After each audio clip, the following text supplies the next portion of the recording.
हम डेली मसरूफ़ियत और काम करने के दौरान कुछ ऐसे वेस्टेज मटेरियल होते हैं जो हम ज़ाया कर देते हैं। आज उन्हीं वेस्टेज मटेरियल को हम अपने काम में लाएंगे और अपने बजट को कंट्रोल करते हुए इनसे फ़ायदा उठाएंगे।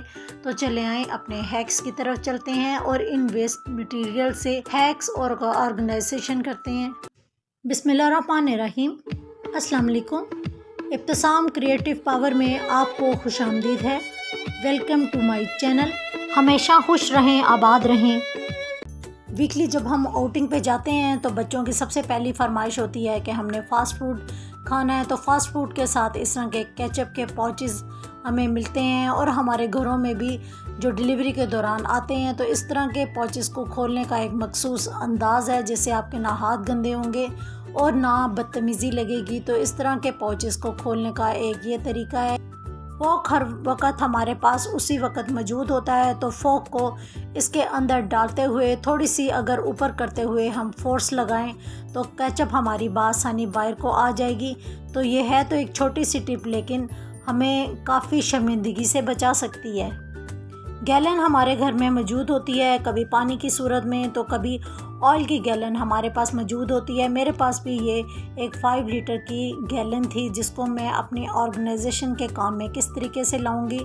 इसका ये ऊपर वाला हिस्सा मैं पहले गरम नाइफ़ के साथ कट करूंगी और साइड वाले हिस्से को मैं कटर की मदद से कट करूंगी। तो इस तरह मैंने पूरी हाफ बॉटल को साइड से काट लिया है, लेकिन जो ऊपर वाला हिस्सा है उसको मैं गरम नाइफ़ की मदद से काटूंगी क्योंकि काफ़ी मोटा होता है और नीचे वाला हिस्सा भी काफ़ी मोटा होता है। तो इसके लिए मैं गरम नाइफ़ का ही इस्तेमाल करूंगी।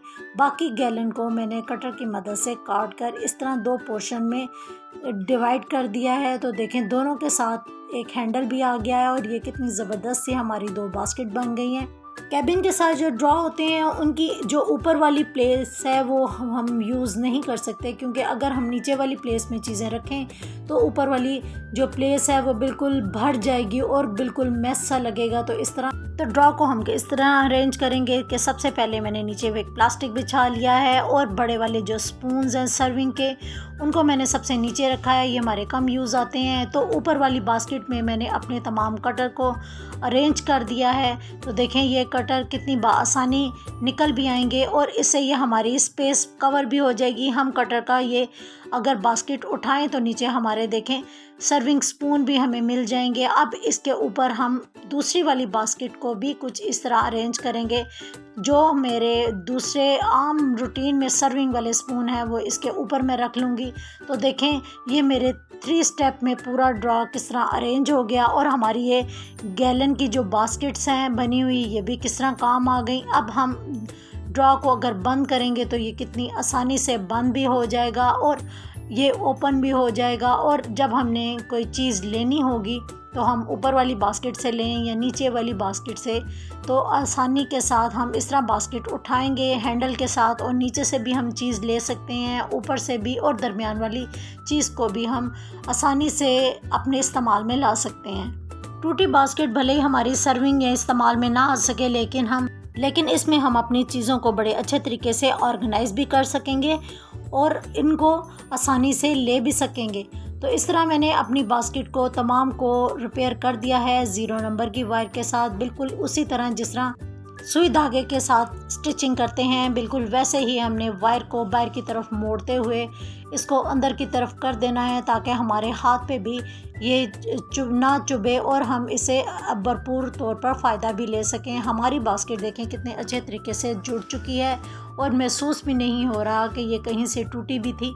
अब ऊपर वाले ड्रॉ में मैंने तीनों बास्केट में अलग अलग से अपने स्पून अपनी सहूलत के मुताबिक रखे हैं। सबसे नीचे हम वो स्पून रखेंगे जिनकी हमें कम ज़रूरत होती है, उसके ऊपर प्लास्टिक बिछा दिया है। प्लास्टिक के बाद मैंने 3 और बास्केट इसके ऊपर रखी हैं जिसमें कटर, सर्विंग स्पून और दूसरे जो छोटे वाले स्पून हैं वो रखे हुए हैं। अब मैंने जो छोटे स्पून्स का रैक है वो इसके ऊपर रख दिया है। तो देखें ना हमारा पूरा ड्रॉ वर्टिकल स्पेस भी हमारे काम में आ। अक्सर हमें छोटी से छोटी चीज़ भी हमारे बड़े काम की होती है जो आइस ड्रॉप्स हैं उनके लेबल हम उतारने के लिए जब हम लेबल को ऊपर की तरफ खींचते हैं तो ये लेबल फट जाएगा।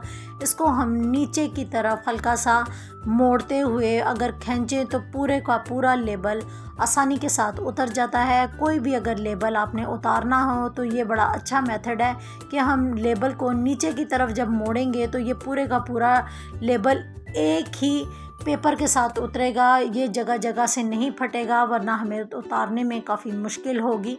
वीडियो को एंड तक ज़रूर देखिएगा, कोई इसका पार्ट स्किप मत कीजिएगा कि आपके लिए ये तमाम चीज़ें बड़ी फ़ायदेमंद होंगी और आप बेकार चीज़ों से भी किस तरह फ़ायदा उठा सकते हैं।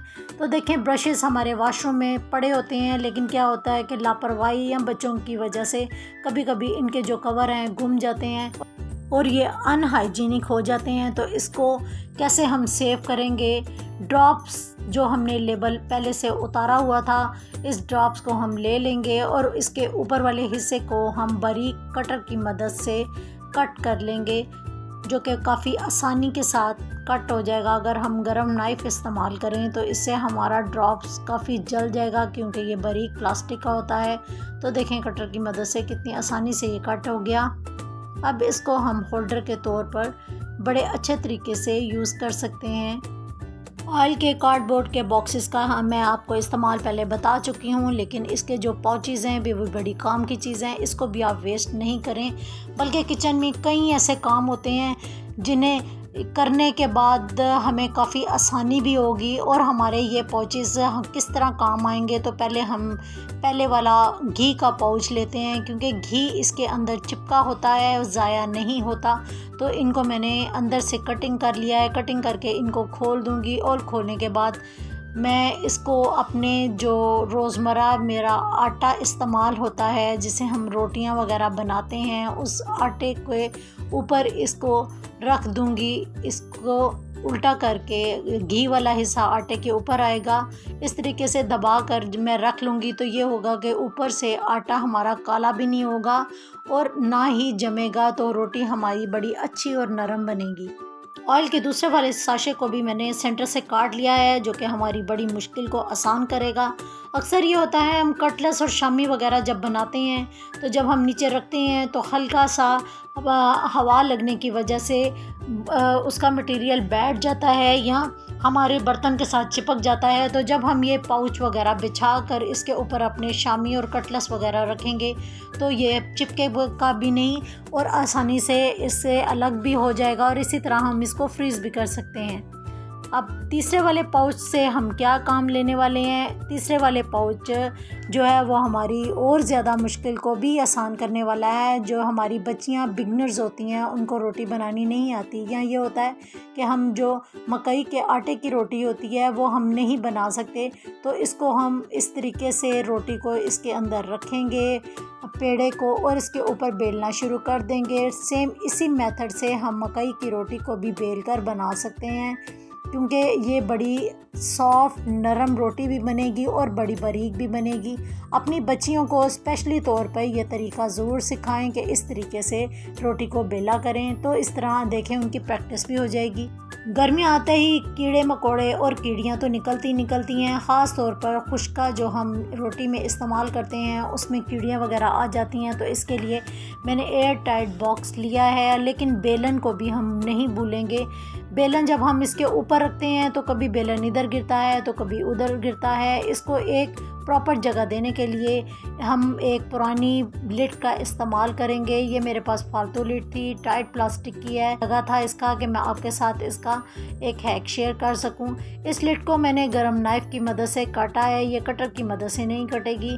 अब इसको दूसरी साइड से भी बेलन की पैमाइश के मुताबिक आप दूसरी साइड से भी गरम नाइफ़ की मदद से ही काट लें और सेंटर वाले पार्ट को भी गरम नाइफ़ की मदद से अलग कर लें। तो मैं शुक्रिया अदा करना चाहूँगी अपने उन बहन भाइयों का जो मेरा चैनल देखते हैं, अच्छे अच्छे कमेंट्स करते हैं। उनमें real M 5 star, Ejaz village life, Aina Afsheen, Fauzia food and vlogs, आप सबका बहुत बहुत शुक्रिया। आप इसी तरीके से मुझे अप्रिशिएट करते रहिएगा और मुझे हौसला मिलता रहेगा आपके लिए अच्छी अच्छी वीडियो लाने का। तो फीडबैक ज़रूर दीजिएगा कि आप और क्या और किस टाइप की टिप्स देखना चाहते हैं। दुआ में ज़रूर याद रखिएगा। अल्लाह हाफिज़।